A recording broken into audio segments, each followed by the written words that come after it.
Assalamualaikum warahmatullahi wabarakatuh. Rabbi zidni ilman warzuqni fahma. Rabbi shrah li sadri wa yassir li amri wahlul 'uqdatam min lisani yafqahu qawli. Bismillahirrahmanirrahim. Alhamdulillahirabbil alamin. Senang sekali rasanya teman-teman kelas 5 masih bersemangat manfaat hari ini. Ya, sebelumnya kita perlu mengetahui ya teman-teman, Allah telah menciptakan makhluknya yang memiliki sistem yang mampu mengolah makanan menjadi nutrisi yang sangat bermanfaat. Dihaluskannya makanan di dalam organ tubuh, diambil sari-sari makanannya, lalu zat-zat yang kira-kira berbahaya dalam makanan tersebut, zat-zat yang tidak dibutuhkan tubuh dikeluarkan dari tubuh. Baik, kita lanjut ke pencernaan hewan. Yang pertama, nanti kita akan bahas hewan jenis ruminansia. Lalu yang kedua nanti ada hewan jenis aves. Yang ketiga ada serangga atau insekta. Yang keempat nanti ada amfibi, hewan yang hidup di dua alam, yaitu alam nyata dan alam gaib. Oh salah ya, yaitu di darat dan di perairan. Lalu yang kelima nanti ada reptil. Yang terakhir ada pisces atau ikan. Ya, hewan pertama yang kita bahas adalah salah satu contoh dari hewan menyusui atau hewan mamalia, yaitu bangsa ruminansia atau hewan memamah biak. Nah, mengapa jenis ruminansia ini yang kita bahas? Karena ruminansia sistem pencernaannya yang paling unik di antara hewan mamalia lain. Kalau hewan mamalia lain pencernaannya hampir sama dengan manusia, ruminansia ini sangat berbeda pencernaannya. Nah, perbedaannya di mana teman-teman? Kalau teman-teman mungkin pernah memperhatikan sapi, kambing, atau kerbau, itu selalu terlihat mengunyah padahal ia tidak sedang makan. Nah, itulah cara mereka mencerna makanan ya teman-teman. Jadi hewan ruminansia itu disebut memamah biak karena mereka mengunyah makanannya sebanyak 2 kali proses. Setelah ditelan beberapa saat, makanan dari dalam perut didorong lagi ke mulut untuk dikunyah kedua kalinya. Ya, secara garis besar, saluran organ pencernaan ruminansia sama dengan manusia. Yang pertama terdiri dari mulut, yang kedua kerongkongan atau esofagus, yang ketiga lambung, keempat usus halus, kelima usus besar, dan yang terakhir anus. Yang membedakan ruminansia dengan manusia adalah struktur gigi dan lambungnya. Kalau pada gigi ruminansia, gigi sapi, atau hewan ruminansia lain, itu hanya memiliki gigi geraham dan gigi seri, tidak memiliki gigi taring. Gigi geraham terletak di bagian belakang mulutnya yang berfungsi untuk mengunyah, sementara gigi seri yang terletak di bagian depan mulutnya itu berfungsi untuk memotong makanannya. Nah, sementara untuk mengambil rumput atau makanannya, sapi menggunakan lidah agar bisa dimasukkan ke dalam mulutnya. Lalu setelah itu dicerna menggunakan gigi secara mekanik dan dilumatkan oleh enzim saliva di dalam lidah sapi, gitu ya teman-teman ya. Lalu ada lagi yang membedakannya selain gigi, yaitu struktur lambungnya. Pada ruminansia, lambungnya itu terdiri dari 4 ruangan atau 4 kamar ya. Ada rumen, retikulum, omasum, dan abomasum. Ini nanti akan kita bahas selanjutnya.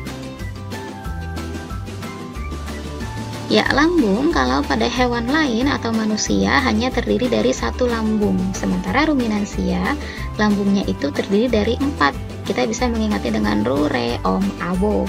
Ru untuk rumen, re untuk retikulum, om untuk omasum, dan abo untuk abomasum. Nah, di sini pertama kali sapi memakan rumput dan mengunyahnya dengan tidak sempurna terlebih dahulu. Lalu melalui kerongkongan, rumput tersebut didorong masuk hingga ke rumen atau perut besar. Di sana makanan bergerak dari sisi ke sisi. Nah, rumen ini juga disebut sebagai tangki besar karena merupakan ruangan lambung yang paling besar dan sebagai tempat tertampungnya makanan ya. Lalu setelah dari rumen, rumput dialirkan ke retikulum atau perut jala untuk dibentuk menjadi gumpalan kasar.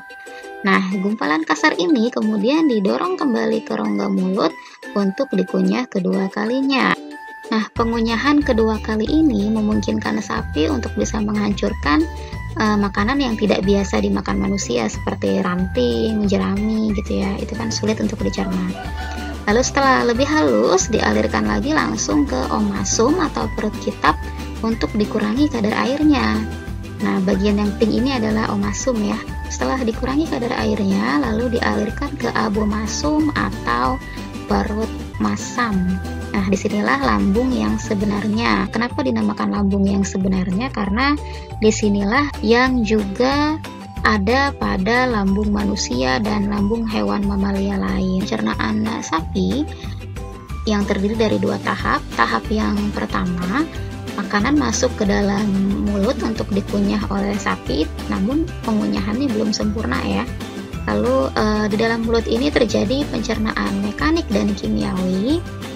Pencernaan mekaniknya oleh gigi, seri, dan geraham. Lalu ada juga lidah, juga ada pencernaan kimiawinya menggunakan kelenjar saliva. Nah, tahap yang kedua dialirkan melalui esofagus atau kerongkongan. Nah, yang ketiga, makanan dialirkan ke rumen atau biasa disebut tangki besar karena dia lambung yang paling besar ya. Di sini yang berwarna hijau ini. Di sini terjadi proses pencernaan secara mekanik dan kimiawi. Secara mekanik itu oleh otot dinding rumen. Jadi dinding dari rumen itu istilahnya menggenjot makanan gitu ya, menghancurkan makanan sehingga makanan bisa bergerak dari sisi ke sisi rumen. Lalu proses pencernaan kimiawinya menggunakan enzim selulase yang dihasilkan oleh bakteri dan protozoa yang ada di rumen. Proses selanjutnya, makanan dialirkan ke retikulum. Nah, di dalam retikulum inilah yang tadi dikatakan dibentuknya makanan menjadi gumpalan kasar. Setelah dari retikulum, tahap kedua dari proses pencernaan ruminansia yaitu makanan dikembalikan lagi ke dalam mulut untuk dikunyah kedua kalinya.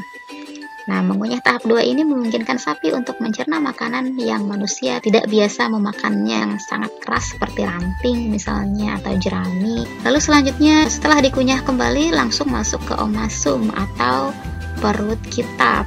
Nah, di dalam omasum ini terjadi pencernaan mekanik, yaitu otot dinding omasum melakukan penyerapan untuk mengurangi kadar air dari gumpalan makanan yang masuk. Jadi di dalam omasum ini hanya terjadi pencernaan secara mekanik saja. Lalu selanjutnya makanan dialirkan ke abomasum. Nah, disinilah lambung yang sebenarnya karena seperti abomasum inilah yang juga dimiliki oleh lambung hewan mamalia lainnya. Dan juga mirip dengan lambung manusia ya, karena dia mengandung enzim pencernaan dan asam klorida. Nah, selanjutnya dari abomasum dialirkan ke usus halus. Nah, di dalam usus halus inilah terjadi penyerapan sari-sari makanan sehingga makanan itu bisa diserap nutrisinya untuk menghasilkan protein yang bergizi dalam susu yang dikandung oleh sapi. Hasil pencernaan dari abomasum berupa bubur halus mengalami penyerapan sari-sari makanan oleh dinding usus halus. Lalu selanjutnya dialirkan ke usus besar. Nah, di dalam usus besar inilah sisa-sisa makanan atau zat yang sudah tidak dibutuhkan lagi oleh tubuh sapi itu dilakukan pembusukan untuk nantinya dibuang melalui anus gitu ya. Nah, yang terakhir inilah proses pembuangan sisa makanan yang berupa feses melalui anus.